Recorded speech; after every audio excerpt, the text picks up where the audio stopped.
Okay, let's go. I think we are now in the last chapter that we're supposed to look at. This here we're talking about loops, right? What is a loop? And different types of loops that we have, right? So this is introduction to loops. Okay, let's go. So a loop basically means to do the same task over and over and over again, right? So you are looping through, it's a loop.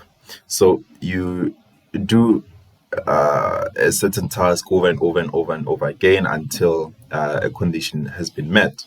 So that's how loops operate. And yeah, I understand currently it's a bit confusing, but don't worry about it. We, like usual, I give you guys a quick introduction. I explain it, I confuse you, and then we dive deeper, and then I, break it down for you and explain to you what it is that I meant. And then when you go back and watch the introduction, now it actually makes sense.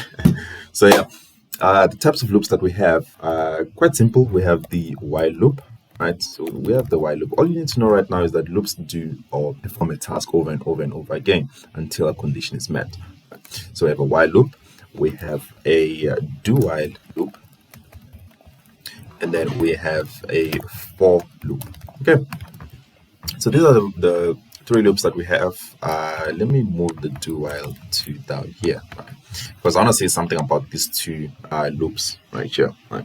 So the thing I want to say about these two loops, the first two loops, so these are known as let me first put stars here. So these are known as pre-test loops, right?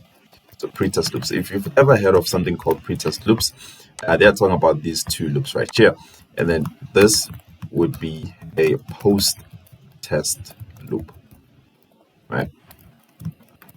So post-test loop. So what's the difference between a pre-test loop and a post-test loop? The difference is that the pre-test loops, they test the condition first before executing, while a post-test loop is going to do first, and then it checks the condition. If it is true, should it continue doing the task that was given? While a pre-test is going to check the condition first, and then act accordingly, right? Okay, so that is it for this introduction that I've prepared for you guys, and I'll see you guys on the next one, where I'm going to dive deeper into explaining what a while loop is and what a for loop is and a do while loop. And then you guys are gonna see what I mean by pre-test and post-test loops. Okay, I'll see you guys in the next video.